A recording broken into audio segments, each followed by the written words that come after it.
Petroleum. तो कल आप लोग को हम पढ़ा रहे थे, चैप्टर चल रहा है खनिज एवं शक्ति संसाधन। कल शक्ति संसाधन के बारे में पढ़ रहे थे, क्या पावर जनरेट कर रहे थे क्या। तो कहाँ तक पढ़े थे, कोयला हो गया। तो कोयला से भी पावर जनरेट होता है ना। पुरानी जो रेलगाड़ियाँ हैं वो कोयला से ही चलता था, जितना कोयला देता था उतना स्पीड होता था, जितना कोयला देता था उतना स्पीड होता था। ध्यान से थोड़ा कम समझ रहा है, नींद में नहीं हो। हाँ तो इधर चले आओ, इधर। तो कोयला और पेट्रोलियम भी क्या प्रदान करता है, हमें एनर्जी प्रदान करती है, शक्ति प्रदान करती है, पावर प्रदान करती है। हमें नहीं, मतलब प्रोड्यूस किया जाता है, मतलब वहाँ से जनरेट किया जाता है। उसके बाद पेट्रोलियम से भी पावर जनरेट होता है, तभी ना गाड़ी स्टार्ट होती है, तभी ना गाड़ी चलती है, पावर स्टार्ट होता है। डीजल देते हैं तभी ना मशीन चलता है, क्या समझ रहे हो ना। तो आज उसी क्रम में हम आगे बढ़ेंगे और पढ़ेंगे, क्या पढ़ेंगे, क्या पढ़ेंगे, खनिज तो पावर शक्ति संसाधन। पेट्रोलियम हो गया था। अब आगे लिखना है आप सभी को, इसका नाम है पनबिजली। क्या नाम है, पनबिजली।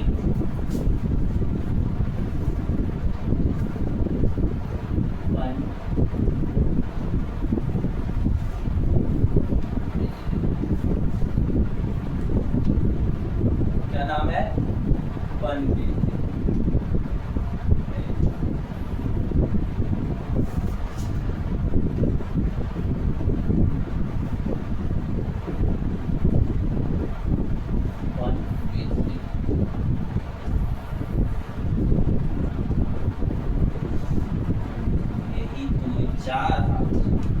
क्या नाम है इसका, पनबिजली। मतलब पानी से उत्पन्न होने वाली बिजली। क्या, पानी से उत्पन्न होने वाली बिजली। थोड़ा कम पानी से उत्पन्न होने वाली बिजली। आइए, तो पानी से बिजली कैसे उत्पन्न होता है, आइए हम समझते हैं। क्या होता है, जैसे नदी है, नदी बह रही है, तो एक जगह ऐसा बांध बनाया जाता है। क्या बनाया जाता है, बांध। वहां पे आकर के पानी रुकती है। क्या होती है, रुकती है। बड़ा बांध बनाया जाता है, बहुत बड़ा, जैसे नदी से बहुत, मतलब जमीनी स्तर से ऊपर तक समझो ऐसा बांध बनाया जाता है। उसके बाद उस पानी को रोका जाता है, ठीक। और बांध बना के पानी को रोक एक बड़ा जलाशय का निर्माण किया जाता है। बड़ा जलाशय का निर्माण हो गया, जल आशय, मतलब बहुत सारा जल वहाँ पे इकट्ठा हो गया, तो जलाशय हो गया वो।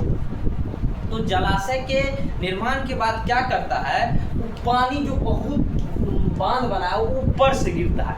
पानी कहाँ गिरता है, बांध के ऊपर से गिरता है।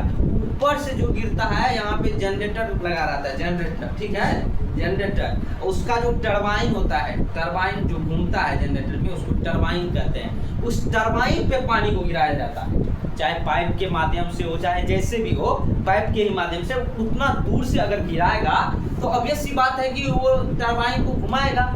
मतलब टरबाइन ऐसे मान लो, जैसे ये है, ठीक है, ये मतलब ऐसे नहीं होता है, पंखी टाइप, पंखी रे, मान लो ऐसे पंखी है, इस पे पानी गिराएगा तो ऑब्वियस सी बात है ये ऐसे होगा, फिर ये पंखी आएगा, फिर इस पे पानी गिरेगा, फिर ये सब स्पीड में होगा, तो टरबाइन घूमेगा, टरबाइन घूमेगा तो वो जनरेटर घूमेगा, जनरेटर घूमेगा तो जनरेटर का काम ही है बिजली उत्पन्न करना। इससे क्या होता है, बिजली उत्पन्न होती है, शक्ति उत्पन्न होती है, जिसे जल विद्युत कहा जाता है। क्या कहा जाता है, जल विद्युत कहा जाता है। ठीक, और ये में पानी से बिजली उत्पन्न करने में सबसे आगे देश है पराग्वे, नॉर्वे, ब्राजील, चीन। पराग्वे देश है, क्या नाम है, पराग्वे। उसी के बाद है नॉर्वे, ब्राजील, चीन। ये सभी देश क्या है, पानी से बिजली उत्पन्न करने में क्या है, बहुत आगे है, ठीक है ना। और भारत में भाखड़ा नंगल परियोजना, भाखड़ा नदी पे, सतलुज नदी पे भाखड़ा बांध बनाया गया। किस नदी पे, सतलुज नदी पे भाखड़ा बांध बनाया गया, जो पंडित जवाहरलाल नेहरू के समय में ही बना था। तो उसी बांध को बना करके भाखड़ा नंगल परियोजना, वहाँ पे बिजली उत्पन्न की जाती है। दामोदर घाटी परियोजना, दामोदर नदी से जो पानी गिराकर बिजली उत्पन्न की जाती है उसे दामोदर घाटी परियोजना कहते हैं। नागार्जुन घाटी परियोजना, ये सभी होता है। अब देखो बांध जो बनाया जाता है तो बांध बनाने से बहुत फायदा होता है। अब लोग क्या बोलो ना, क्या क्या क्या फायदा होता है ऐसा बांध बनाने से, क्या क्या होता है? बांध को बनाने को बहुउद्देश्य परियोजना कहा जाता है। कौन सा परियोजना कहा जाता है? बहुउद्देश्य, मतलब बहुत सारे उद्देश्य उससे पूर्ति होता है, इसलिए उसको बहुउद्देश्य परियोजना कहा जाता है। तो आइए समझते हैं बहुउद्देश्य परियोजना क्यों कहा जाता है। पंडित जवाहरलाल नेहरू भारत के प्रथम राष्ट्रपति थे। हाँ, प्रधानमंत्री थे। भारत स्वतंत्र भारत के प्रथम प्रधानमंत्री थे कौन? पंडित जवाहरलाल नेहरू। तो उनका कथन है कि भारत का मंदिर बांधों को कहा जाता है। किसको कहा जाता है? बांधों को। भारत का मंदिर किसे कहा जाता है? बांधों को कहा जाता है। इसलिए कहा जाता है क्योंकि बहुउद्देश्य परियोजना है। क्यों है बहुउद्देश्य परियोजना? पहला बांध बनाया, बांध बना करके क्या उत्पन्न हो गया? बिजली उत्पन्न हो गई। बांध बनाया, उस बांध में बहुत बड़ा जलाशय का निर्माण हुआ ना, वहाँ पे हमको मछली पालन कर लिया। क्या कर लिया? मछली पालन कर लिया। वाह, हुआ ना मछली पालन। फिर बांध बनाया, बांध बनाने से क्या हुआ कि बांध अगर कहीं बना देता है तो पानी आके रुकती है, जिससे बाढ़ की कम संभावना रहती है। किसकी संभावना? बाढ़ की कम संभावना रहती है। चार फायदा हो गया। वहाँ पे बांध बनाया जाता है ना, वहाँ पे मनोहर दृश्य होता है, लोग देखने आते हैं, तो पर्यटन का भी क्षेत्र हो गया। और बांध बनाने से क्या होता है? नाविक लोग, बहुत सारे ऐसे लोग जो उस पे नाव के माध्यम से यात्रा करते हैं, उसको भी सुगमता मिलती है। ठीक है, तो इसीलिए उसको कहा जाता है कौन सा परियोजना? बहुउद्देश्य परियोजना। चलिए, हम इतना लिखना नहीं इसमें, लेकिन फिर भी लिखा देंगे। ठीक है, लिखो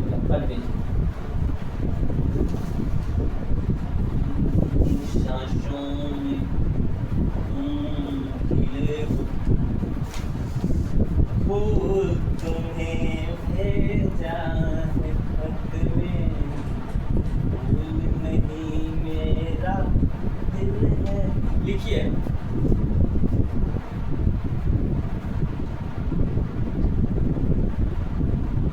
पानी को रोक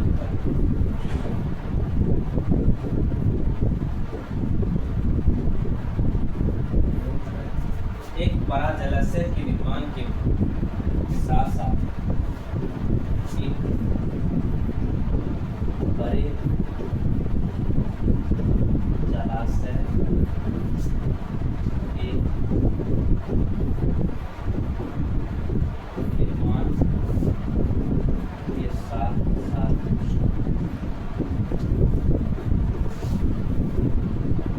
बांधों का निर्माण किया जाता है।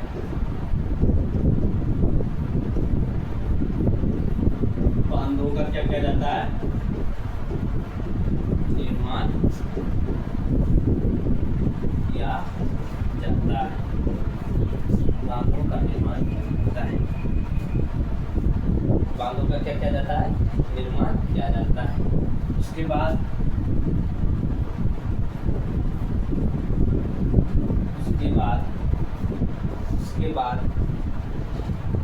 ऊंचे बांधों से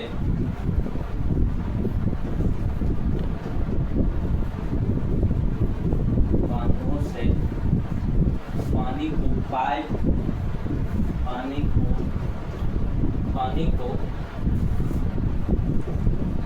पाइप या अन्य विधि से, इसको याद करना पड़ेगा। याद करना पड़ेगा गुरुआ, नहीं ऋतिक नहीं, याद नहीं करना पड़ेगा।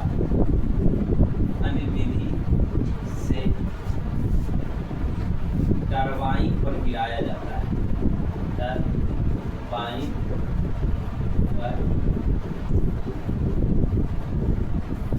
गिराया जाता है।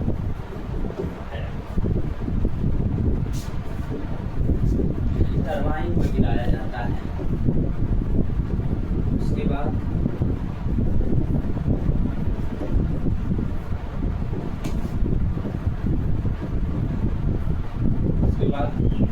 टरबाइन, उसके बाद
इसे क्या कहा जाता है? जल विद्युत कहा जाता है।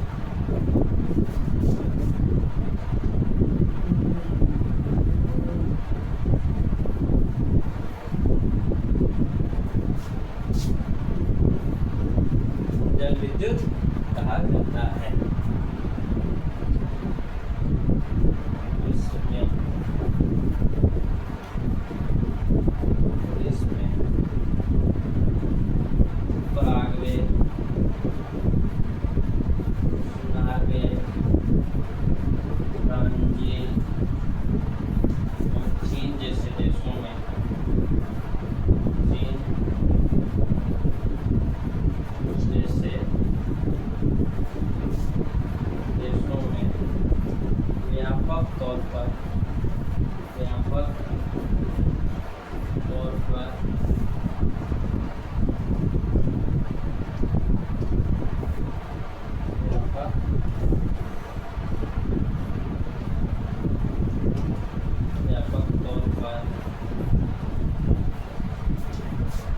जल विद्युत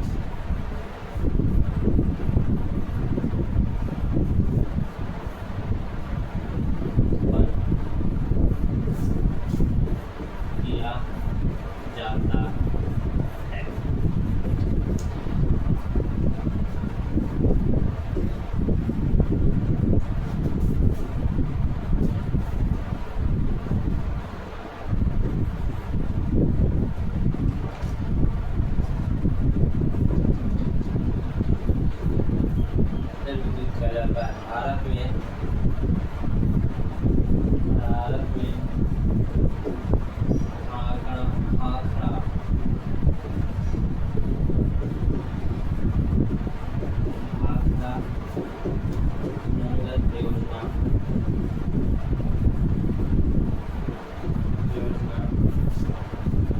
दामोदर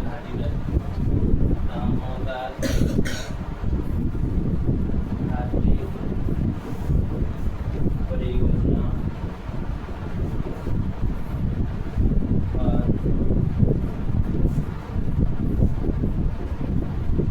नागार्जुन घाटी परियोजना के द्वारा घाटी परियोजना के द्वारा जल विद्युत उत्पादन किया जाता है। चलिए लिखिए। पानी को रोककर एक बड़े जलाशय का निर्माण। सबसे पहली बात सुन लो। सबसे पहली बात क्या होता है? नदी के जल को रोककर क्या करते हैं? बड़ा जलाशय का निर्माण करते हैं। उसके बाद बांध बना रहता है। बांध ऊंचा रहता है जिससे वो पानी गिरता है। ऊंचे से पानी गिरता है नीचा, जो वहाँ पे टरबाइन रहता है। टरबाइन पे पानी गिरता है, टरबाइन को घुमाता है, लगातार पानी गिरता है, लगातार घूमता है, जिससे क्या होता है? उसका गति स्पीड हो जाता है। गति क्या हो जाता है? तीव्र हो जाता है, पूरा फास्ट हो जाता है। तो फास्ट हो जाता है गति, तो डायनमो भी फास्ट घूमती है, जिससे जल विद्युत जिससे विद्युत उत्पन्न होती है। इसलिए उसको क्या कहते हैं? जल विद्युत कहते हैं। दुनिया के जो देश हैं जैसे पराग्वे, नॉर्वे, ब्राजील, चीन जैसे देशों में व्यापक तौर पे जल विद्युत उत्पन्न किया जाता है। भारत में भाखड़ा नंगर परियोजना द्वारा, दामोदर घाटी परियोजना द्वारा, नागार्जुन घाटी परियोजना के द्वारा जल विद्युत उत्पादन किया जाता है। और भी कई परियोजनाएं जिसके द्वारा किया जाता है उत्पादन। तो और जल विद्युत उत्पादन होता है, जिसके बाद पूरा दुनिया में बांटा जाता है। देख रहा होगा क्या? जल लाइन के बिना तो लाइन नहीं है जिंदगी में।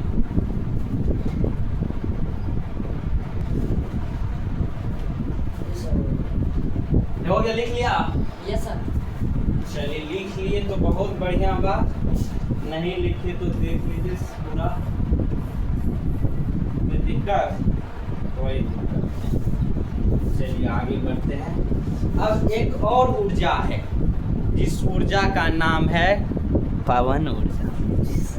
इस ऊर्जा का नाम पवन ऊर्जा नाम है। क्या नाम है? पवन ऊर्जा। पवन ऊर्जा के बारे में आप पढ़ेंगे। कौन सा ऊर्जा? पवन ऊर्जा।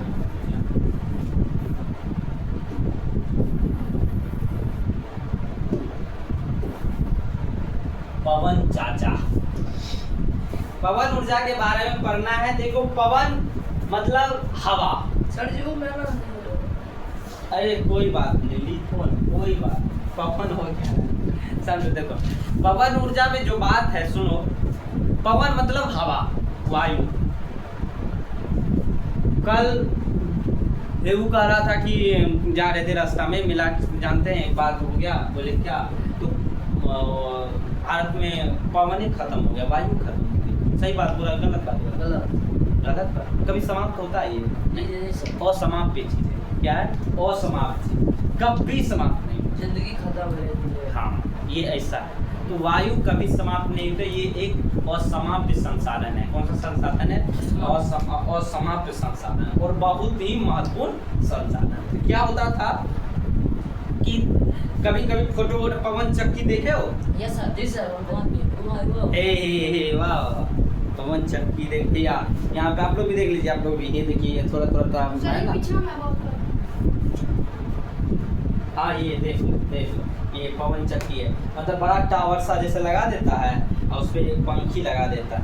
तो ये पंखी जैसे अब हवा चलेगी तो पंखी घूमेगी, तो पंखी से सेट रहता है जिससे टरबाइन को घुमाता है, जिससे विद्युत उत्पन्न किया जाता है। पानी भी निकाल सकते हैं। हाँ पानी भी निकाल। चीरकाल मतलब पुराने काल में पवन चक्की का उपयोग क्या जाता है?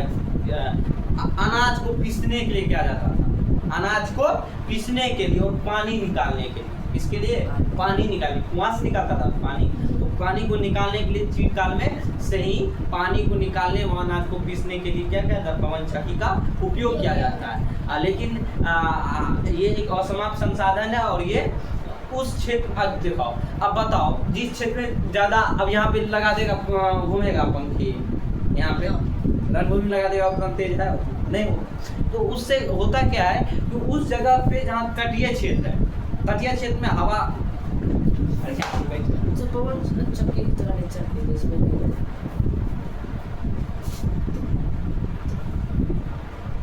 तो सुनो ना, इसके लिए क्या हो, तटीय क्षेत्रों में जहाँ पे प्रबल और लगातार वायु चलता रहता है, वहाँ पे और पहाड़ी क्षेत्र में ऐसा होता है। अक्सर पहाड़ी क्षेत्र में लगातार और प्रबल हवाई चलते रहता है, और वहाँ पे खाली जगह भी होता है, इसलिए वहाँ पे पवन चक्की को लगाना बहुत ठीक होता है, अच्छा होता है। अब मान लो मरुभूमि पे खेती उपजाएगा तो खेती होगा? नहीं होगा। उसके लिए उपजाऊ मिट्टी चाहिए, जहाँ पे उपजाऊ मिट्टी हो वो वहाँ पे उसका हो। और दूसरी बात, चौथा बात ये है कि नीदरलैंड, डेनमार्क, यूके, इस सभी देशों में पवन चक्की का उपयोग करके प्रबल मात्रा में क्या उपयोग किया जाता है? विद्युत उत्पन्न किया जाता है, मतलब पवन ऊर्जा उत्पन्न की जाती है। भारत में पवन चक्की का उपयोग थोड़ा मोड़ा किया जाता है। आइए लिखो, समझ तो गया, लिखना है।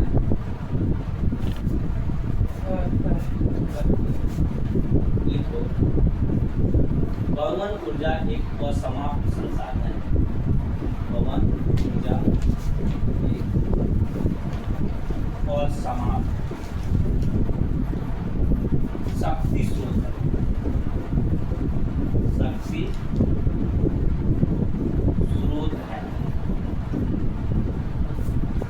यह कभी खत्म नहीं होता, या कभी खत्म नहीं होता है। ठीक ना? पवन ऊर्जा एक असमाप्त शक्ति स्रोत है, ये कभी खत्म नहीं होता।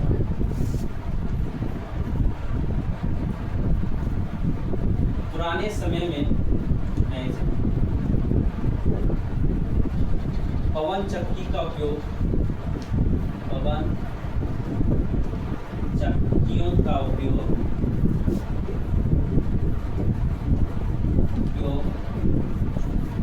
चीरकाल में, चीरकाल मतलब पुराने काल, समझ रहे ना? चीरकाल में अनाज को पीसने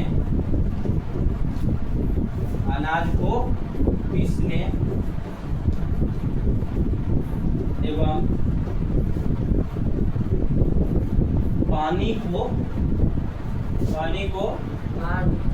बाहर निकालने में किया जाता था, बाहर निकालने में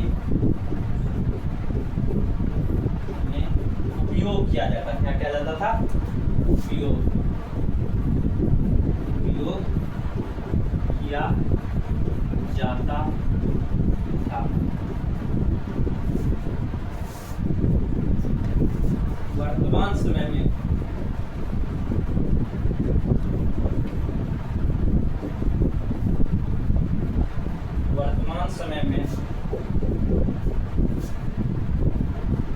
पवन चक्की से युक्त, पवन चक्की से युक्त पवन फॉर्म का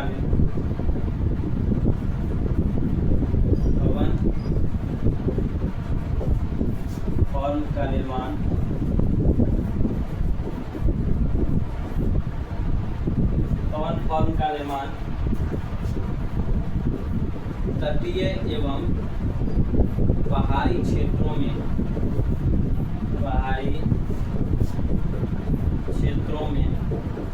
जहाँ पे क्या हो, जहाँ पे लगातार एवं प्रबल हवाएं चलती हैं, लगातार एवं प्रबल रूप से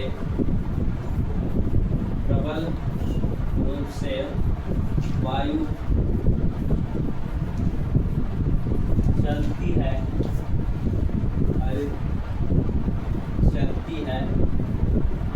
वहाँ क्या लगाया जाता है? पवन फॉर्म लगाया जाता है।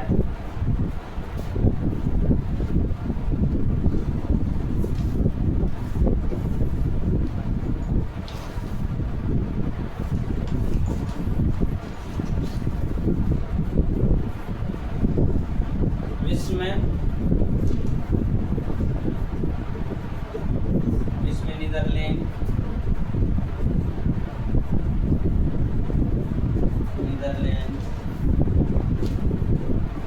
डेनमार्क,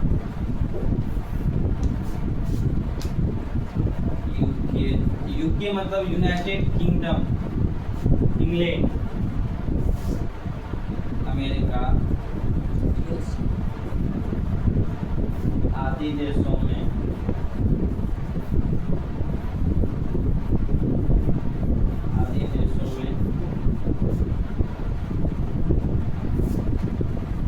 पवन ऊर्जा व्यापक तौर पर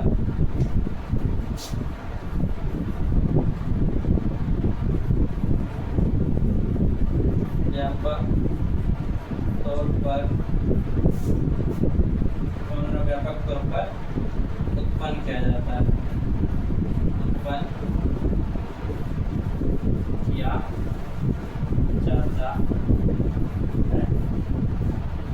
लिखिए।